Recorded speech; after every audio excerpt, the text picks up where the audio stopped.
เมนูกับข้าววันนี้ง่ายๆเลยค่ะกะเพราไข่เยี่ยวม้าหมูสับสูตรนี้ผัดพริกแห้งแล้วก็ผัดแบบแห้งๆบอกเลยว่าอร่อยมากๆเดี๋ยวเราไปดูวิธีทำแล้วก็วัตถุดิบกันเลยค่ะเราก็จะเริ่มจากจัดการไข่เยี่ยวม้ากันก่อนเลยค่ะกิ๊กใช้3ฟองนะคะปอกเปลือกออกให้เรียบร้อยจากนั้นใช้มีดผ่ากลางแบบนี้เลยให้ได้อย่างละครึ่ง2ชิ้นแบบนี้หรือใครจะหั่นอีกครึ่งนึงให้ได้4ชิ้นอันนี้ก็ตามความชอบเลยค่ะเสร็จจากตรงนี้เดี๋ยวเราไปทอดใบกะเพรากันต่อเลยค่ะกิ๊กตั้งน้ำมันไว้แล้วนะคะน้ำมันก็เริ่มร้อนแล้วนะคะทุกคนใส่ใบกะเพราลงไปทอดให้กรอบเลยค่ะ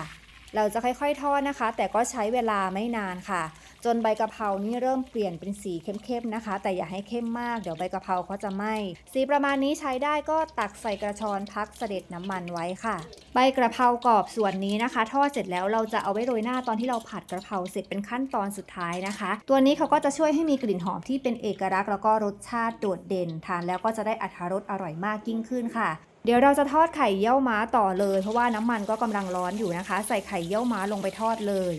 ทอดไฟกลางค่อนแรงนะคะเราจะใช้น้ำมันอันเดิมที่ทอดใบกะเพรานี่แหละค่ะทุกคนทอดไข่เยี่ยวม้าต่อเลยเพราะว่ามันจะได้มีกลิ่นหอมของใบกะเพราติดมาด้วยไม่ต้องเปลี่ยนน้ำมันนะคะเราจะทอดไข่เยี่ยวม้าไม่ให้กรอบจนเกินไปนะคะแต่เราจะทอดให้มีความกรอบนอกนุ่มใน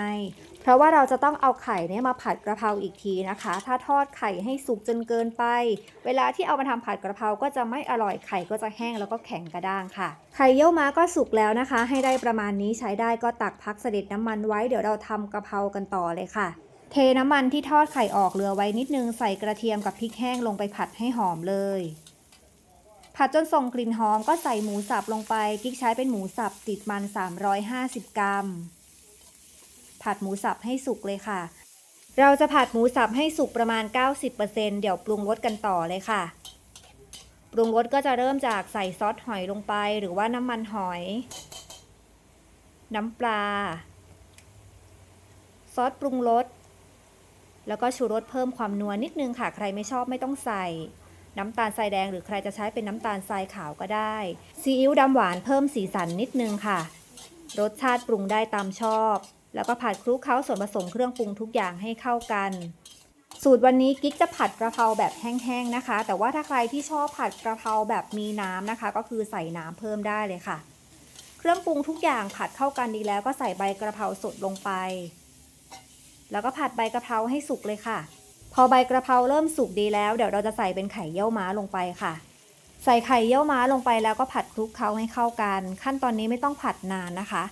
ผัดแค่พอให้เขาเข้ากันก็พอค่ะประมาณนี้ก็ใช้ได้ปิดแก๊สพร้อมทานแล้วค่ะกระเพราไข่เยี่ยวม้าหมูสับเป็นอีกหนึ่งเมนูที่บ้านกิ๊กนี่ชอบทานกันทุกคนเลยแล้วก็ทำกินบ่อยด้วยค่ะเหลือขั้นตอนสุดท้ายก็คือโรยหน้าด้วยใบกระเพรากรอบนี่เลยค่ะตัวนี้จะช่วยให้เมนูกระเพราไข่เยี่ยวม้าของเราเนี่ยอร่อยมากยิ่งขึ้นรสชาติไม่ต้องบอกเลยอร่อยมากๆกลมกล่อมสูตรนี้กิ๊กผัดแบบแห้งๆแต่หมูที่ผัดออกมาแล้วไม่แห้งไม่แข็งนะคะเพราะว่ากิ๊กเลือกใช้หมูสับแบบติดมันค่ะทุกคนแล้วก็ไข่เยี่ยวม้ามีความกรอบนอกนุ่มในไม่แข็งกระด้างเลยใช้พริกแห้งผัดเนี่ยยิ่งสีสวยหอมอร่อยมากๆค่ะกิ๊กขอฝากไว้อีกหนึ่งเมนูอย่าลืมเอาไปทำทานกันนะคะ